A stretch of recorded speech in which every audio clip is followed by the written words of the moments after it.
Hello everyone, आज date है 21 मार्च 2023 और द हिंदू न्यूज एनालिसिस में आपका स्वागत है। इस वीडियो में हम द हिंदू की इंपोर्टेंट न्यूज को एग्जाम के पॉइंट ऑफ व्यू से डिस्कस करेंगे।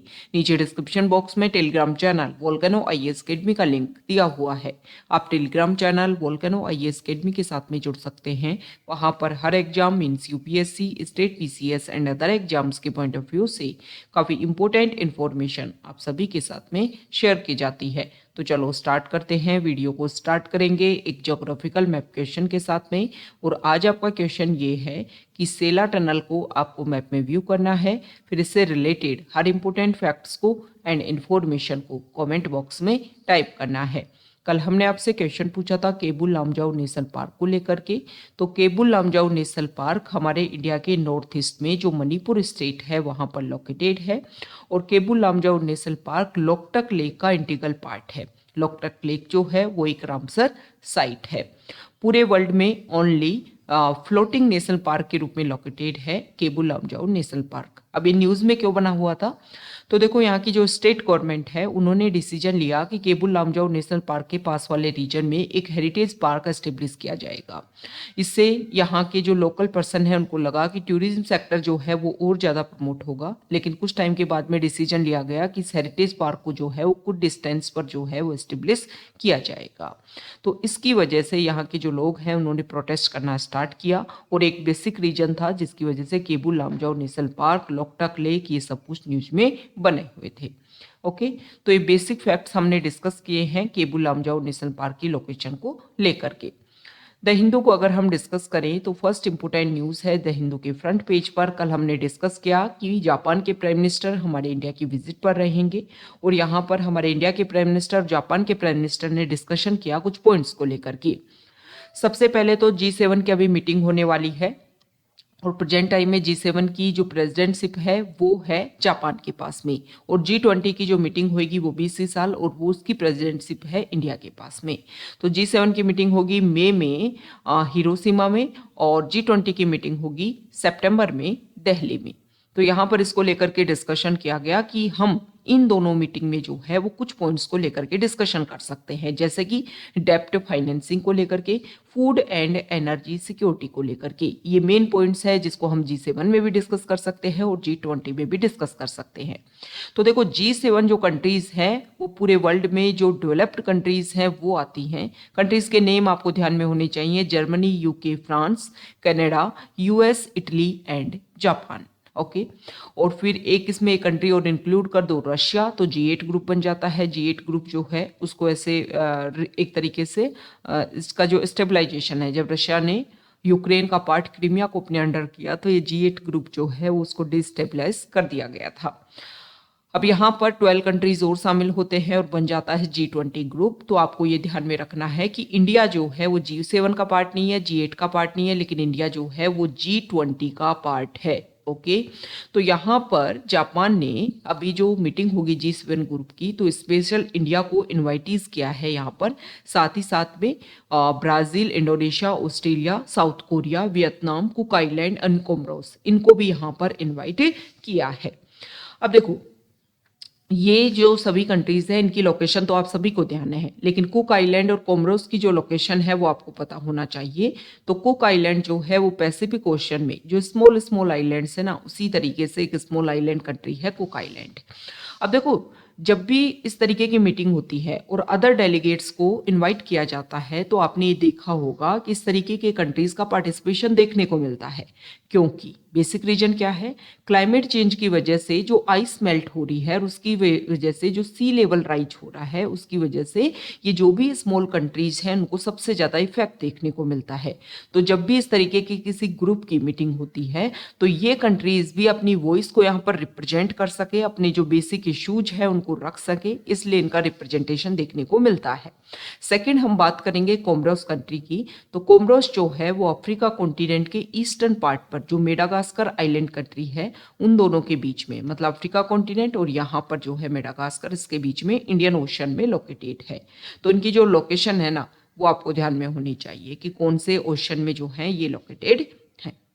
अब यहाँ पर देखो, उन्होंने स्पेसिफिक फोकस किया जापान के प्राइम मिनिस्टर ने कि देखो रशिया यूक्रेन वॉर की वजह से बहुत सारे ऐसे इशू हैं जिसको हम ग्लोबल लेवल पर एक तरीके से रिप्रेजेंट नहीं कर पा रहे हैं। तो उन्होंने बोला कि ग्लोबल ऑर्डर जो है वो यूनिफाइड होना चाहिए हर इशू को लेकर के, जैसे कि क्लाइमेट चेंज है उसको लेकर के सभी कंट्रीज जब रूल्स एंड रेगुलेशन को अच्छे से इम्प्लीमेंट करेंगी तभी जा कर के वो इशू जो है वो अच्छे से सॉल्व हो पाएगा। ओके तो यहाँ पर इन सारे इश्यूज को अच्छे से सॉल्व करने के लिए ग्लोबल ऑर्डर का मतलब सभी कंट्रीज का जो है वो यूनिफाइड होना जरूरी है, तभी जाकर के इस तरीके की जो प्रॉब्लम्स है वो सॉल्व हो पाएंगी।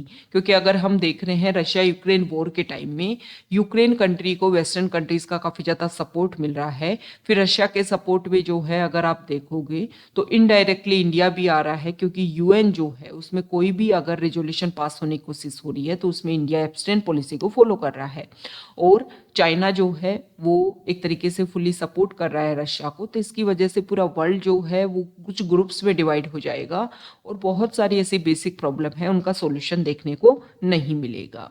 इसके साथ ही साथ में जापान और इंडिया ने अपने जो बायलेटरल रिलेशन है उनको लेकर के भी डिस्कशन किया। बात यहाँ पर की free and open Indo Pacific को लेकर के एक न्यू प्लान एस्टेब्लिश किया जाएगा, इसका भी यहाँ पर डिस्कशन किया गया। ओके नेक्स्ट इंपोर्टेंट आर्टिकल है, तो यहाँ पर देखो कोविड का एक नया वेरिएंट देखने को मिल रहा है। आपने देखा होगा कि नॉर्मल जो फीवर है, कफ है, कोल्ड है, इससे लोग जो है वो फिर से इफेक्ट हो रहे हैं। तो यहाँ पर एक नया वेरिएंट जो है वो सामने आया है, लेकिन बोला गया है कि ज़्यादा अलार्मिंग कंडीशन जो है इसकी वजह से नहीं देखने को मिलेंगी। यहाँ पर जो है देखो अभी आपने देखा कि यूपी पंजाब में जो है वो एक पर्सन को अरेस्ट किया जाता है। एक तरीके से माना जा रहा था, हमारी गवर्नमेंट का ये मानना है कि जो खालिस्तान को लेकर के सपोर्ट किया जाता है उनको सपोर्ट करने वाली आइडियोलॉजी को जो है ये पर्सन फॉलो करता था। तो इसको लेकर के यूएस, कनाडा, ऑस्ट्रेलिया जगह जगह जो है वो सिख कम्युनिटी के लोग जो है उन्होंने प्रोटेस्ट किया है। तो यूएस में जो सैन फ्रांसिस्को में जो कॉन्सुलेट है इंडिया का, वहाँ पर जो है लोगों ने एक तरीके से विरोध किया, प्रदर्शन किया, प्रोटेस्ट किया। ओके तो यहाँ पर इंडिया ने अर्ज किया है यूएस से कि आप जो है वो अपनी हमें जो प्रोटेक्शन, हमारा जो कॉन्सुलेट है उसको आप प्रोटेक्ट करने की कोशिश कीजिए। तो देखो हम दो वर्ड सुनते हैं, एम्बेसी एंड कॉन्सुलेट। इन दोनों में क्या डिफरेंस होता है हम डिस्कस कर लेते हैं। देखो एम्बेसी जो होती है वो किसी भी कंट्री की दूसरी कंट्री की टेरिटरी में एक होती है, और मैक्सिमम क्या होता है कि मान लो यूएस की जो कैपिटल है ना वहाँ पर हमारी इंडिया की एम्बेसी होगी। कॉन्सुलेट क्या होता है, कॉन्सुलेट किसी भी कंट्री में, मतलब ये होता है जैसे इंडिया का रिप्रेजेंटेशन यूएस में, हमारे कुछ ऑफिसर्स जो हैं जो फॉरेन सर्विस में जाते हैं वो एम्बेसडर यहाँ पर होते हैं एम्बेसी में, और इंडिया को लेकर के कोई भी इशू है या यूएस के साथ में कोई भी हमारे कन्फ्लिक्ट है उन सभी को लेकर के यहाँ पर डिस्कशन किया जाता है। एक हमारा ऑफिस जो है वो यूएस में एस्टेब्लिश किया कर दिया गया। ओके एम्बेसी जिसको बोलते हैं, तो मतलब पूरी कंट्री में एक होती है एम्बेसी। कॉन्सुलेट क्या होता है, ये एम्बेसी से लोअर लेवल पर, मतलब हायर लेवल पर सबसे पहले एम्बेसी, फिर आता है कॉन्सुलेट। कॉन्सुलेट किसी भी कंट्री के जो इंपॉर्टेंट एरिया है ना, इंपॉर्टेंट सिटी है वहाँ पर एस्टेब्लिश की जाती है, और इसकी संख्या ज़्यादा होती है, एक से ज़्यादा होती है कॉन्सुलेट की।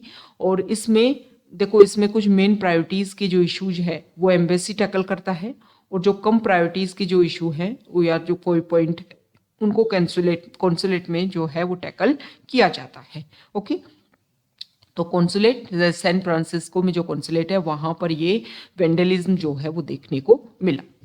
नेक्स्ट इंपॉर्टेंट आर्टिकल है एडिटोरियल पेज पर, और यहाँ पर फोकस किया गया है कि देखो अभी प्रेजेंट टाइम में अभी हमने डिस्कस किया कि ग्लोबल कॉन्फ्रेंस ऑन मिलेट्स जो है वो ऑर्गेनाइज की जा रही है हमारे इंडिया में, और यहाँ पर हमारे प्राइम मिनिस्टर ने देखो काफ़ी ज़्यादा फोकस किया है मिलेट्स के प्रोडक्शन को लेकर के। और अगर हम बात करें तो 2023 को यूएन ने इंटरनेशनल ईयर ऑफ मिलेट्स भी डिक्लेयर कर दिया है। और अभी हमारा जो बजट आया था सेंट्रल बजट, उसमें मिलेट्स को जो है वो श्री अन्न के रूप में प्रेजेंट किया गया है। मतलब आप ये मानिए कि जो मिलेट्स हैं उसमें क्या क्या शामिल होते हैं। अगर हम बात करें तो मिलेट्स में सोरगम होता है, बाजरा होता है, रागी होता है। ये अगर हम बात करें तो न्यूट्रिशन लेवल पर काफ़ी ज़्यादा रिच होते हैं। ओके अब इंडिया इनके ऊपर फोकस कर रहा है। फोकस करने का मेन रीजन क्या है कि देखो ये जो मिलेट्स होते हैं ना, इनके ऊपर पेस्ट का अटैक जो है काफ़ी कम देखने को मिलता है। ये ड्राई क्लाइमेट में भी इजीली इनको उगाया जा सकता है। जो एरिड रीजन है वहाँ पर इनको इजीली उगाया जाता है, इरिगेशन की ज़्यादा ज़रूरत नहीं होती है। और रेनी सीजन में जो है ये काफ़ी ज़्यादा इनका प्रोडक्शन होता है, तो इसकी वजह से वाटर की अवेलेबिलिटी भी ज़्यादा नहीं चाहिए होती है। लेकिन यहाँ पर बात किया गया है कि देखो, जब ग्रीन रिवॉल्यूशन लाया गया, मतलब मिलेट्स का प्रोडक्शन तो पहले से हो रहा था, लेकिन हम इंडिपेंडेंट जो है वो कब जा करके हो पाए, जब ग्रीन रिवॉल्यूशन लाया गया, राइस और व्हीट का प्रोडक्शन जो है वो इंडिया ने किया। तो यहाँ पर राइटर का ये बोलना है कि हम मिलेट्स के प्रोडक्शन को तो प्रमोट कर रहे हैं और बहुत अच्छी बात है, क्योंकि उसका न्यूट्रिशन लेवल पर अगर हम देखें तो काफ़ी ज़्यादा एनरिचमेंट है, काफ़ी ज़्यादा बेनिफिट है और काफ़ी ज़्यादा उसके प्रॉफिट भी हैं। लेकिन हमें फोकस इस बात के ऊपर भी करना चाहिए कि हमारी जो प्रोडक्टिविटी है वो इक्वल बनी रहे, ताकि अदर कंट्रीज़ के ऊपर हमारी डिपेंडेंसी जो है वो ज़्यादा ना हो सके।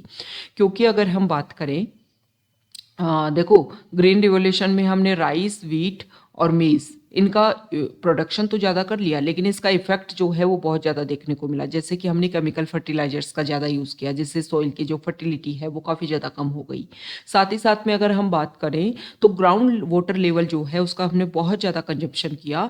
तो अगर हम बात करें हरियाणा, पंजाब, यहाँ पर ग्राउंड वाटर टेबल जो है वो काफ़ी ज़्यादा लोअर लेवल पर चली गई। ओके, और इसकी वजह से सॉइल में काफ़ी ज़्यादा इश्यूज क्रिएट होने लग गए। तो ग्रीन रिवॉल्यूशन के पॉजिटिव इम्पैक्ट हुए तो नेगेटिव इम्पैक्ट भी हुए।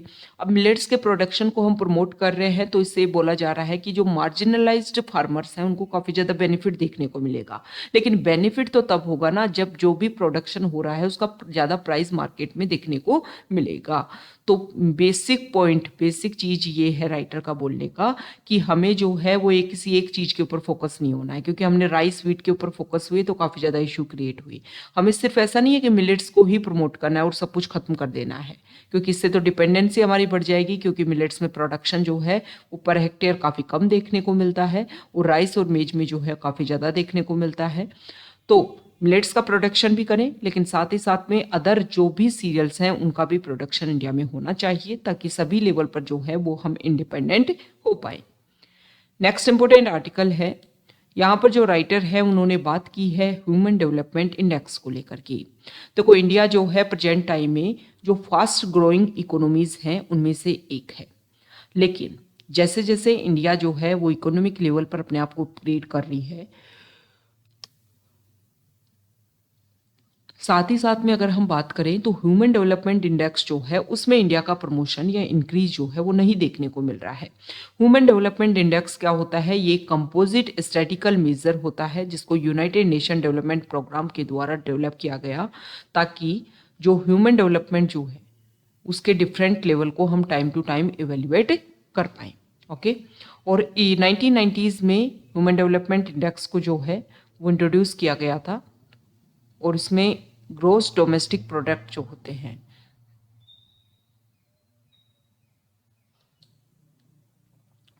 तो जीडीपी ये जो होता है इन सब के बेसिस पर, मतलब कुछ क्राइटेरिया होते हैं जिसमें अगर हम बात करें तो इसमें 3 मेन एस्पेक्ट ध्यान में रखे जाते हैं: long and healthy life, knowledge and decent standard of living. 2021-22 के डाटा की अगर हम बात करें तो एसजीआई इंडेक्स में इंडिया की जो रैंक है वो 191 कंट्रीज में 132 नंबर पर आया इंडिया। और बांग्लादेश, हमारे रीजनल एरिया में जो कंट्री है, बांग्लादेश की 129 रैंकिंग है और श्रीलंका की है 73, उससे भी नीचे जो है वो इंडिया की रैंकिंग देखने को मिली है। तो इसका बेसिक रीजन क्या है? इसमें राइटर जो है उन्होंने बताया है कि इंडिया का जो साइज है वो काफ़ी ज़्यादा बड़ा है। ओवरऑल अगर हम बात करें तो हमारे कुछ स्टेट, जैसे कि यहाँ पर बताया गया है जिसमें जो बेस्ट परफॉर्मर है, जैसे कि अगर हम इंडिया में स्टेट लेवल पर इस रैंक को अगर रिलीज करें तो कुछ स्टेट जैसे कि केरला, यहाँ पर दिल्ली, गोवा, केरला, सिक्किम, चंडीगढ़, ये स्टेट यूटी ऐसे है जहाँ वेल परफॉर्मर रहे हैं। यहाँ पर हर सेक्टर में, एजुकेशन के सेक्टर में, हेल्थ के सेक्टर में काफ़ी अच्छे से परफॉर्मेंस दे रहे हैं। लेकिन अगर हम बात करें उन स्टेट की जहाँ पर जो है कंडीशन काफ़ी ज़्यादा डिक्रीज लेवल पर है, तो उनमें शामिल आते हैं यहाँ पर, अगर मतलब ये जो बेस्ट परफॉर्मेंस जो कंट्री है ना, जैसे कि ईस्टर्न यूरोप के जो कंट्रीज है जो परफॉर्मेंस दिखाते हैं उस तरीके से परफॉर्मेंस इन स्टेट की देखने को मिलती है। और जो वो स्टेट जो लोअर लेवल पर है उनकी अगर हम बात करें तो उसमें आते हैं बिहार, उत्तर प्रदेश, मध्य प्रदेश, झारखंड, आसाम और साथ ही साथ में इसके अलावा इसमें राजस्थान, वेस्ट बंगाल ये भी शामिल हैं। तो इसका बेसिक रीजन क्या है? इन कंट्रीज की कंडीशन ऐसी है, इन स्टेट की कंडीशन ऐसी है जैसे कि अफ्रीका कॉन्टिनेंट की कुछ कंट्रीज जिसमें कोंगो, केन्या, घाना, नामीबिया ये आते हैं।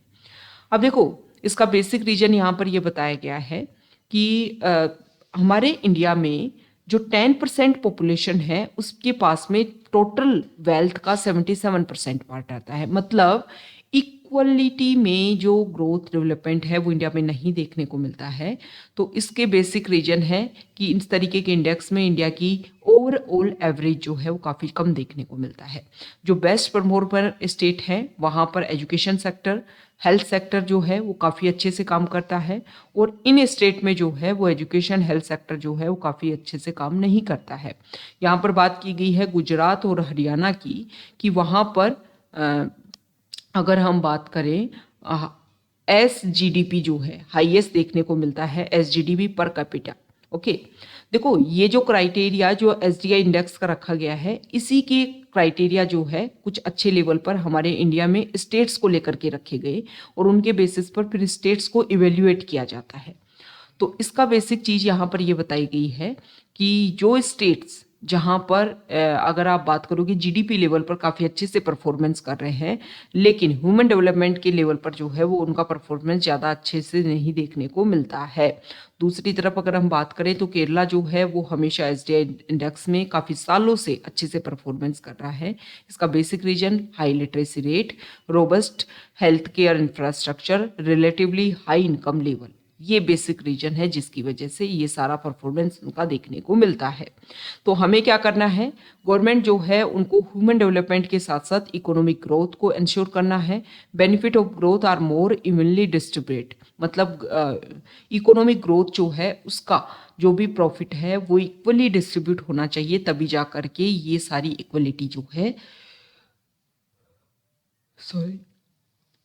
और अच्छे से जनरेट हो पाएगी। ओके,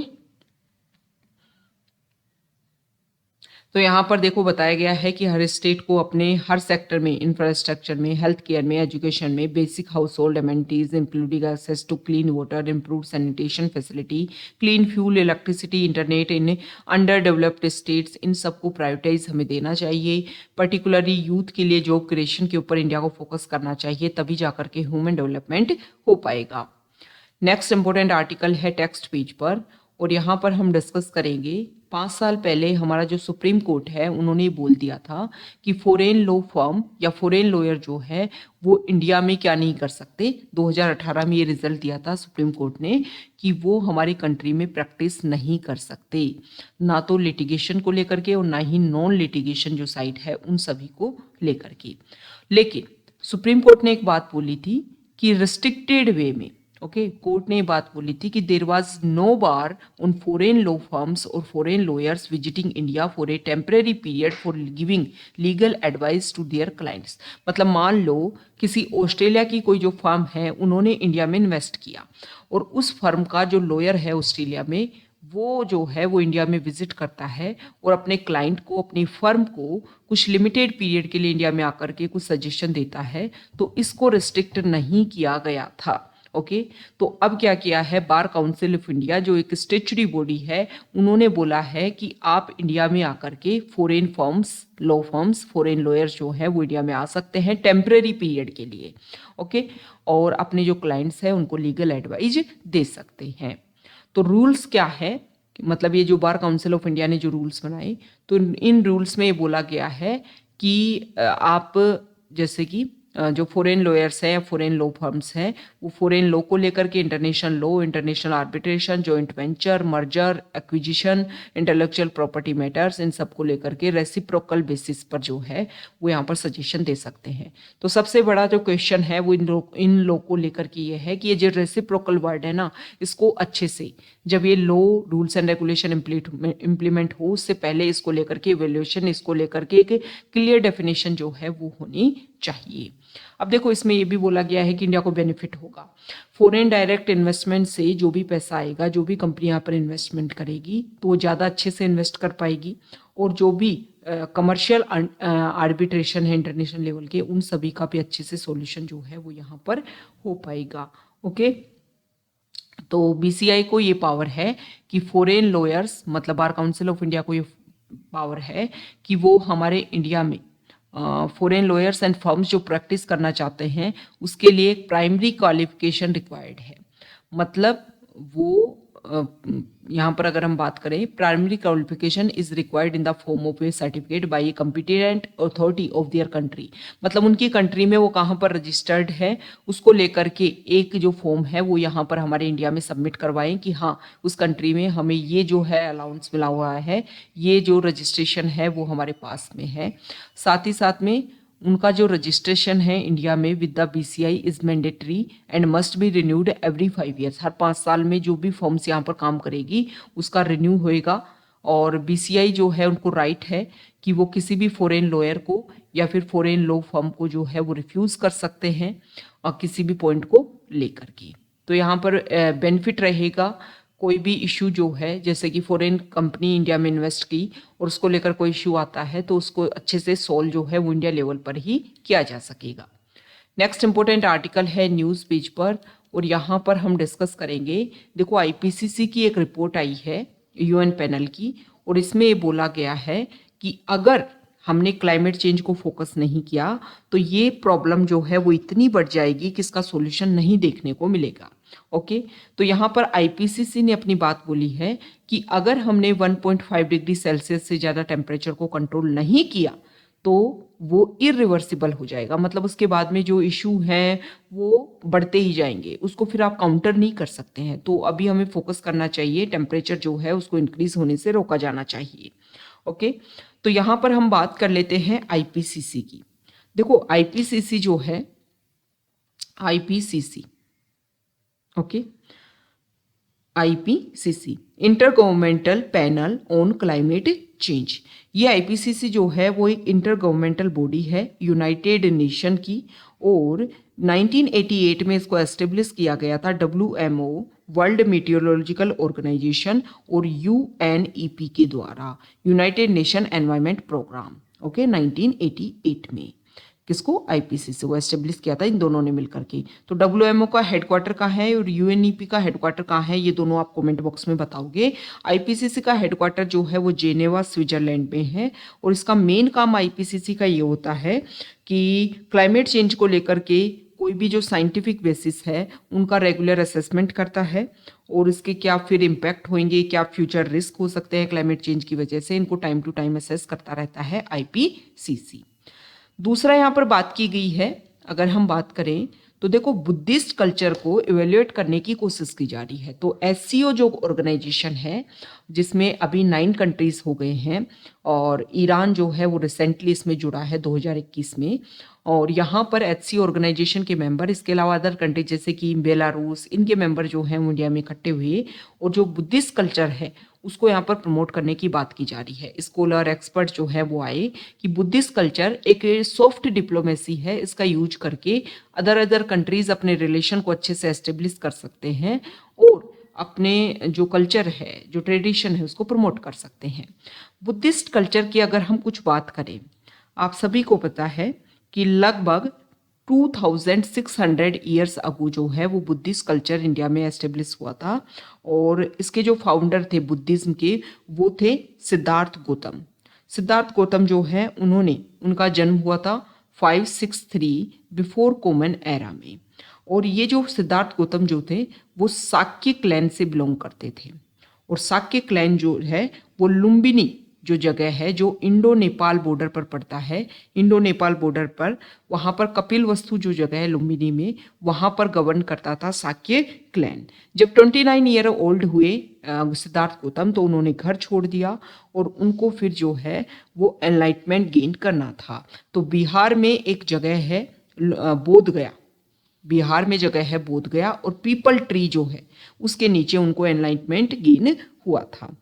गौतम बुद्ध जो है उन्होंने अपना फर्स्ट सरमन जो है वो दिया था सारनाथ में, बनारस में, बनारस के पास में जो जगह है सारनाथ, वहाँ पर उन्होंने अपना फर्स्ट सरमन दिया था।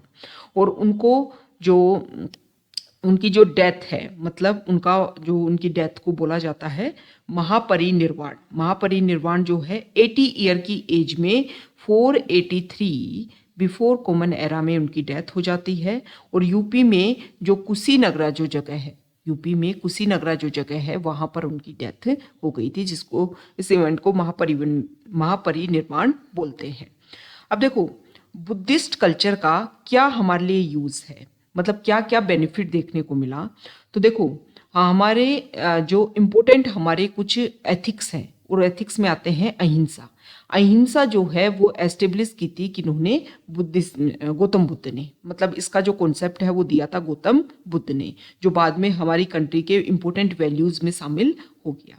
इसके अलावा आर्ट एंड आर्किटेक्चर में भी काफ़ी इंपॉर्टेंट रोल प्ले किया बुद्धिज्म ने। और सांची के और भरहुत के और गया के जो स्तूप हैं वो काफ़ी इंपॉर्टेंट रोल प्ले करते हैं आर्किटेक्चर को प्रमोट करने में। साथ ही साथ में उन्होंने रेजिडेंशियल यूनिवर्सिटीज़ के थ्रू जो है एजुकेशन को प्रमोट किया, जैसे कि तक्षशिला, नालंदा, विक्रमशिला जो यूनिवर्सिटीज़ है, इसके थ्रू जो है एजुकेशन को प्रमोट किया गया। पाली और जो अदर लोकल लैंग्वेज है इसका भी प्रमोशन देखने को मिला बुद्धिज्म के थ्रू। और साथ ही साथ में बुद्धिज्म जो है वो इंडिया तक ही नहीं रह पाया, अदर एशिया के अदर कंट्रीज में भी स्प्रेड हुआ। तो मतलब इंडिया का कल्चर जो है वो अदर कंट्रीज तक फैला। ओके, तो ये इंपॉर्टेंट कंट्रीब्यूशन है बुद्धिज्म का इंडिया को लेकर के। तो ये आज का हमारा द हिंदू न्यूज़पेपर का डिस्कशन था। अगर आप यहाँ तक आए हैं, वीडियो आपको अच्छा लगा है तो प्लीज़ वीडियो को लाइक कीजिए, शेयर कीजिए और चैनल को सब्सक्राइब कीजिए। Okay, thank you.